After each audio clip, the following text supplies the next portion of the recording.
नमस्कार दोस्तों, आज मैं आपको बताऊंगी ज्येष्ठ मास का क्या महत्व है और इसमें क्या दान पुण्य किया जाता है और किस देवता की पूजा अर्चना करने से हमें विशेष फल प्राप्त होता है। तो आइए शुरू करते हैं ज्येष्ठ मास का महत्व। एक बार महर्षि अपने शिष्यों से कहते हैं, इस मास में जल का दान विशेष होता है और इस मास में किया गया थोड़ा सा दान पुण्य भी विशेष महत्व रखता है। इस मास में भगवान सूर्य देव का सच्चे मन से स्मरण करने से मोक्ष की प्राप्ति होती है।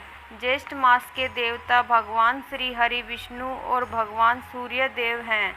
इसमें अन्न दान, जल दान, जूते चप्पल का दान, छतरी का दान और मौसमी फलों का दान करने से जीवन में सुख और शांति प्राप्त होती है। चंदन का दान किया जाता है। चंदन का दान करने से देवता गण, ऋषि और पितृ भी प्रसन्न होते हैं। पितरों को प्रसन्न करने के लिए, उनका आशीर्वाद प्राप्त करने के लिए आसपास प्याऊ लगवाएं, मीठे जल का दान करें और प्यासे लोगों को जल पिलाना चाहिए।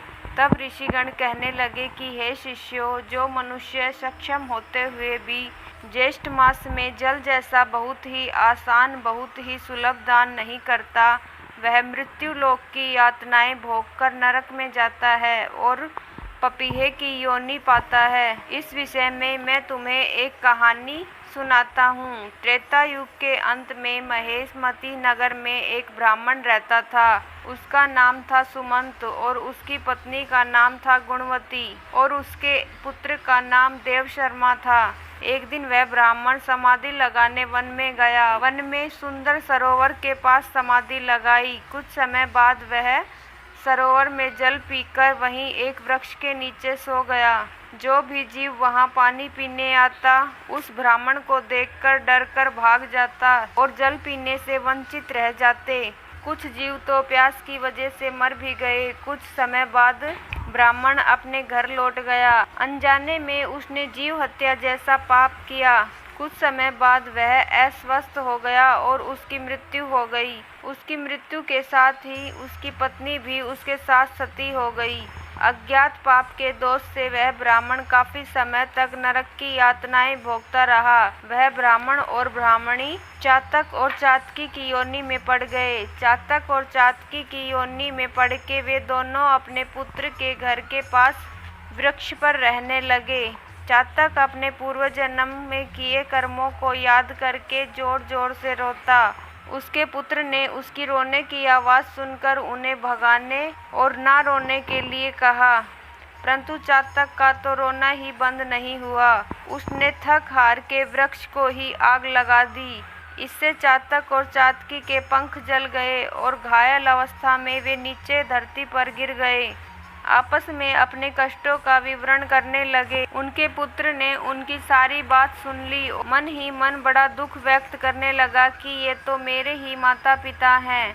तब ब्राह्मण पुत्र श्रेष्ठ ऋषियों के आश्रम में गया और अपने माता पिता के विषय में सारा हाल बताया और उनके उद्धार का उपाय पूछने लगा। तब ऋषियों ने बताया कि तुम्हारे पिता पर पूर्व जन्म में किए अज्ञात पापों का बोझ है। उससे मुक्ति पाने के लिए तुम जल के दान की व्यवस्था करो। तब ऋषियों के कहे अनुसार ब्राह्मण पुत्र ने निर्जल वन में प्याऊ लगवा दी, जहाँ पर आने जाने वाले मनुष्य जल पीते, और पशु पक्षियों के लिए जल की व्यवस्था करवाई। उसके पुण्य के प्रभाव से उसके माता पिता चातक चातकी की योनि से छूटकर अपने पुत्र को सुख समृद्धि का आशीर्वाद देकर वैकुंठ धाम चले गए। इसी प्रकार ज्येष्ठ माह में जल का विशेष महत्व बताया गया है। इस प्रकार ज्येष्ठ माह में जो मनुष्य जल का दान करता है, इस लोक में सुख भोगकर अंत में बैकुंठ धाम को जाता है और बार बार जन्म मरण के बंधन में नहीं बंधता। ज्येष्ठ मास की विशेषताएं। ज्येष्ठ मास सूर्य देव को समर्पित है। इस मास में सूर्य देवता की पूजा अर्चना की जाती है और रविवार का दिन सूर्य देवता को समर्पित माना जाता है। इसलिए ज्येष्ठ के महीने में रविवार के व्रत का रखने का बहुत ही बड़ा महत्व है। इसलिए ऐसा करने से सूर्य देवता की विशेष कृपा प्राप्त होती है।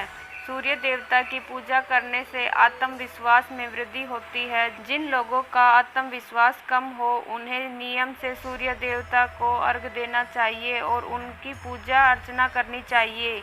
ऐसा करने से मान सम्मान में वृद्धि होती है और जीवन में हर क्षेत्र में तरक्की मिलती है, सुख समृद्धि का वास होता है। ज्येष्ठ का महीना सबसे गर्म महीना होता है। हिंदी कैलेंडर के अनुसार तीसरा महीना है।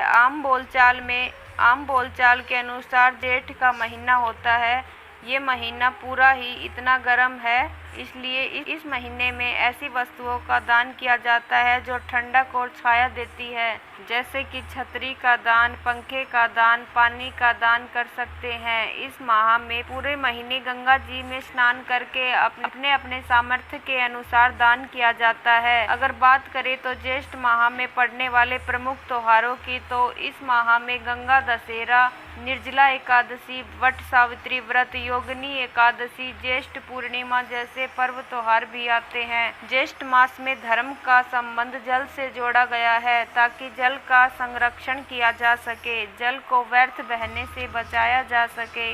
ज्येष्ठ मास का वैज्ञानिक महत्व क्या है? इस पूरे महीने वातावरण में और शरीर में जल का स्तर कम होने लगता है, इसलिए ज़्यादा से ज़्यादा शुद्ध और साफ जल पीना चाहिए और सूर्य की किरणों से बचना चाहिए। इससे हमारे शरीर में गर्मी बढ़ जाती है, इसलिए हमें खान पान को बहुत शुद्ध रखना चाहिए। ज़्यादा तला भुना इस पूरे ही महीने नहीं खाना चाहिए ताकि बीमारियों से बचा जा सके।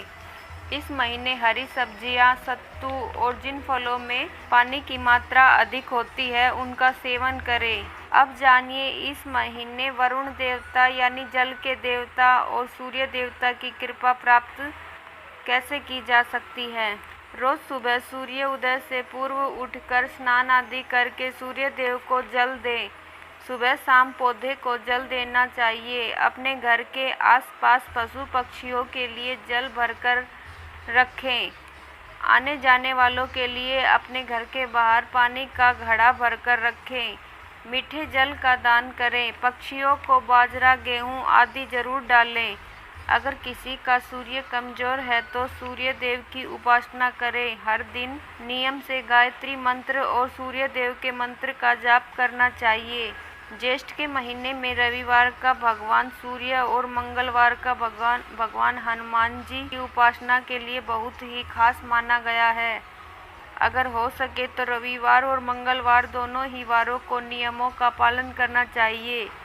ज्येष्ठ मास में घर के ज्येष्ठ पुत्र या पुत्री का विवाह भी नहीं करना चाहिए। मान्यता है कि इस माह में बड़े पुत्र या पुत्री का विवाह सुखदायी नहीं होता, उनका विवाहित जीवन कष्टों से भरा होता है। ज्येष्ठ मास में मंगलवार के दिन हनुमान जी की पूजा को खास क्यों माना गया है? क्योंकि बताया जाता है कि ज्येष्ठ मास में प्रभु श्री राम से हनुमान जी की मुलाकात हुई थी, इसलिए कहा जाता है जो भी हनुमान जी के भक्त हो उनके ज्येष्ठ मास में मंगलवार के दिन हनुमान जी की उपासना करनी चाहिए। उन्हें बूंदी व लड्डू का भोग लगाना चाहिए। हो सके तो चोला अर्पित करें और सिंदूर चढ़ाएं। उनकी कृपा से बल की प्राप्ति होती है, सुख सौभाग्य की प्राप्ति होती है और जीवन में आने वाले सभी संकटों से बचा जा सकता है। तो दोस्तों, ये थी आज की ज्येष्ठ माह की जानकारी। अगर आपको पसंद आई हो तो मेरे चैनल को सब्सक्राइब कर लें ताकि आपको आने वाली हर वीडियो की नोटिफिकेशन मिल जाए। धन्यवाद दोस्तों मेरी वीडियो देखने के लिए।